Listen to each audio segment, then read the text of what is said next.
nueva sesión de macroeconomía. Mi nombre es Maximiliano dos Santos, maestrando de la UADE. En este caso vamos a estar observando un video del economista reconocido argentino Miguel Ángel Broda, en el cual él va a exponer un poco su visión de lo que es la economía y macroeconomía en la República Argentina, y nosotros vamos a estar haciendo hincapié en la parte de endeudamiento. Por lo tanto, nos vamos a soportar sobre la opinión de Miguel Ángel Broda para hablar sobre este tema que preocupa, por supuesto, desde siempre a los argentinos. Entonces, adelante con el video de Miguel Ángel.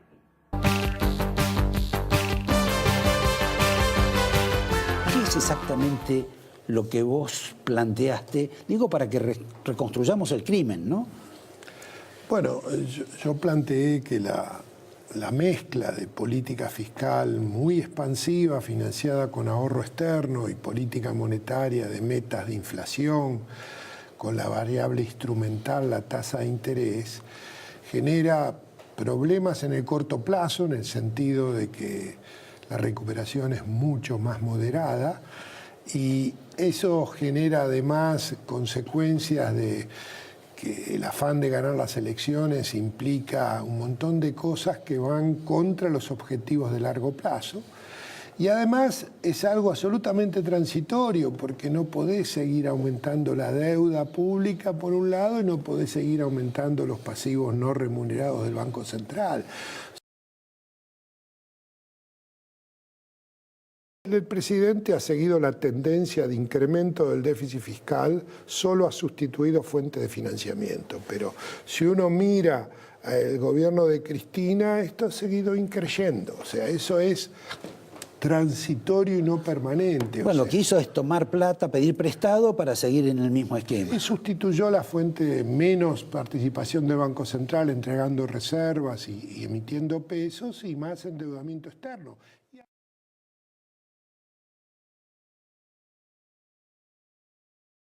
Pero me parece que es muy importante entender esto. El déficit fiscal creciente, con financiamiento de ahorro externo, es como la fractura expuesta en una pierna. O sea, cuando te la mueven para ponerla, el dolor es muy grande cuando bajas el déficit fiscal. Bueno, como pudimos ver en el video de Miguel Ángel Broda, en sus comentarios, él sostiene que a largo tiempo, a largo plazo, no es sostenible la situación actual, macroeconómicamente hablando, del país, ¿no? Y menciona también el caso del endeudamiento, que es a lo que nosotros vamos a apuntar en este caso.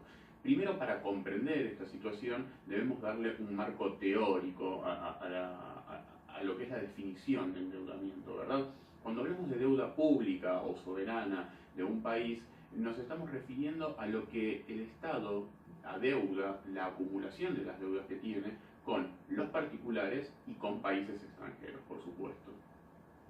Esta deuda se produce normalmente para poder hacerse de recursos financieros, en virtud de poder utilizarlos para infraestructura y otros objetivos que va a tener el país. Es una fuente de financiamiento que tiene el Estado. Normalmente el Estado va a contar con tres fuentes de financiamiento, podríamos decir. Una va a ser, por supuesto, lo que es la recaudación de impuestos. En segundo lugar, lo que es la emisión monetaria en su propia moneda. Y en tercer lugar, lo que es la deuda. Entonces, enfocados en lo que es la deuda, ahora en esta segunda parte de la sesión vamos a detallar un poco el tipo de deuda que puede haber, y vamos a después ahondar más profundamente citando a notables de la economía que en el último siglo han ganado, por ejemplo, el premio Nobel. Así que bueno, pasamos a la segunda parte de esta sesión. Bueno, como les comentaba, ahora dando un marco teórico, no solo bajo la definición de lo que es el endeudamiento, tenemos que entender que la deuda puede dividirse en diferentes aspectos o categorías. En este caso, la deuda puede ser, por ejemplo, interna o externa.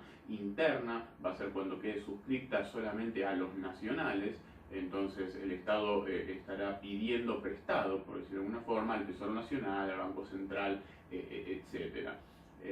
La desventaja que trae este tipo de endeudamiento es que se produce un menoscabo del ahorro nacional, por decirlo de alguna forma. y la gran ventaja es que uno no tiene deudas con el extranjero, lo que produce tener que pagar en una moneda que no es la local. Entonces, cuando la deuda es externa, podríamos decir que la gran ventaja es que inmediatamente uno puede acceder a estos recursos financieros sin caer en el menoscabo del ahorro nacional, pero por supuesto tendrá que saldar estas deudas en una moneda que no es la propia. Y al tener que comprar esta moneda, necesitará imprimir en su moneda local para poder convertirla. Más allá de la tipificación interna y externa, también debemos entender que la deuda puede ser contemplada en el corto plazo, en el mediano plazo o en el largo plazo. En el caso del largo plazo, que es el que conocemos nosotros normalmente cuando se utiliza para invertir en infraestructura, etc., estamos hablando de deudas que se contemplan a muchos años y con una tasa de interés obviamente que va a ser más alta. Entonces, repasando un poco, podríamos decir que la deuda puede ser interna, externa, de corto, de mediano o de largo plazo. Además de estos parámetros generales, tenemos que entender que la deuda en sí como valor absoluto no nos va a decir nada, no nos sirve de nada saber el número en dólares, o sea, la cuantía de la deuda, si no la tenemos en perspectiva. Para esto se utilizan diferentes ratios para entender si uno está muy endeudado, poco endeudado, etc. Más allá que sabemos que esto siempre tiene una cuota de subjetividad, ya que la economía es una ciencia social y no matemática. Podríamos entonces decir que el ratio más utilizado en la actualidad es el de deuda sobre PBI. Pero además existen otros ratios para entender la deuda, como puede ser la deuda sobre las reservas. También debemos entender cómo está compuesta esta deuda, si es en moneda nacional, en monedas extranjeras, en títulos, etc. Y también es importante volver a mencionar que los aspectos importantes son la cuantía de la deuda, pero también la amortización y el plazo que uno tiene para pagar esta deuda, ¿verdad? ¿Por qué? Porque, por ejemplo, un ratio de deuda sobre PBI del 52-55%, como se tenía en la época del default, alrededor del año 2001 en la Argentina, no es un ratio muy diferente al que tenemos en la actualidad. Sin embargo, en ese momento las deudas tenían un plazo de vencimiento inmediato, las tasas eran inmanejables, había que pagar todos los vencimientos en ese momento y las reservas nacionales no superaban los 8.000, 9.000 millones de dólares. Entonces siempre es importante entender el contexto y los ratios y no solo el valor absoluto de la deuda. En este marco vamos a pasar a la tercera parte de la sesión, donde queremos hablar un poco de los aspectos de la deuda, pero citando a algunos notables de la economía mundial. Entonces, en esta tercera etapa, en esta tercera parte de nuestra sesión de macroeconomía, lo que queremos hacer es concluir enfocándonos desde la visión de algunos notables de la economía mundial en el último siglo. Es inevitable tener que nombrar a personas como Paul Krugman, a personas como Friedrich Hayek o también a Keynes.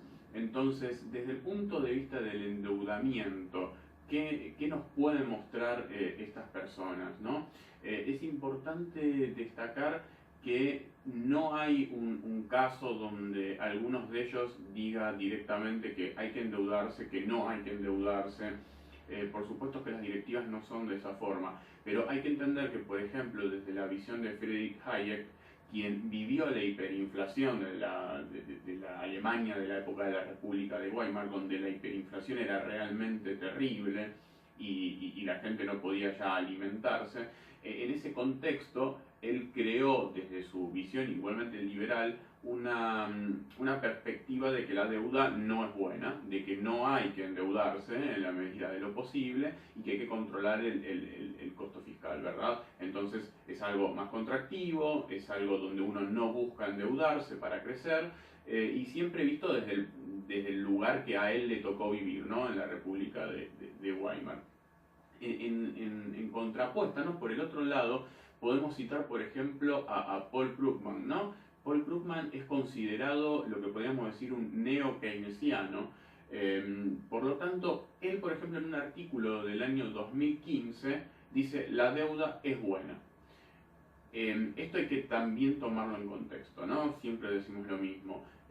¿Por qué él dice que la deuda es buena? Dice, la deuda sirve para pagar cosas útiles, y esto es así, ¿no? Uno la necesita para crecer, para pagar cosas útiles, pero él continuamente siempre trata de mencionar los cuidados que hay que tener sobre la deuda, ¿verdad? Uno no puede endeudarse, sobreendeudarse, y no tener en cuenta las tasas, los plazos de vencimiento, etc. Como también, digamos, dice el FMI, hay un consenso entre todos en decir que un país está manejando su deuda cuando puede pagarla, puede cumplir con sus vencimientos sin reprogramarla, sin acumular deudas y sin comprometer su crecimiento.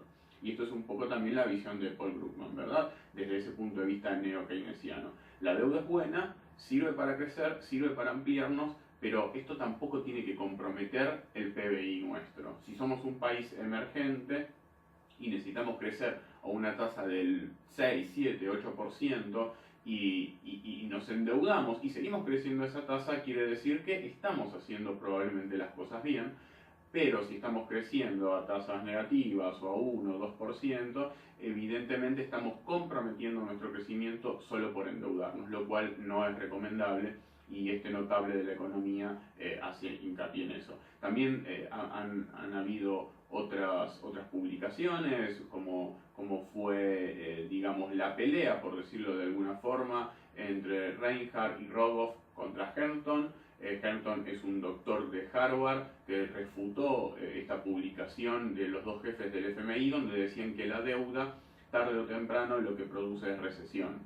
Pero Hampton, gracias a sus cálculos, logró refutar lo que habían publicado ellos en sus libros, y se produjo un gran revuelo entre estas dos partes, ¿verdad? Sin embargo, esto no quiere decir que endeudarse no provoque recesión, pero al menos Hampton, desde su perspectiva y sus cálculos, corrigió lo que habían hecho los jefes del FMI, donde realmente los cálculos tenían estadísticamente muchos errores. Entonces, no podemos concluir nunca que la deuda es buena, que la deuda es mala. No debemos adjetivar nunca en estos casos. Debemos enfocarnos bajo la perspectiva de notables de la economía y entender que hay momentos donde evidentemente es conveniente endeudarse, momentos donde no es conveniente endeudarse, y hay que saber cómo, cuándo realizarlo y tener todos los parámetros en perspectiva.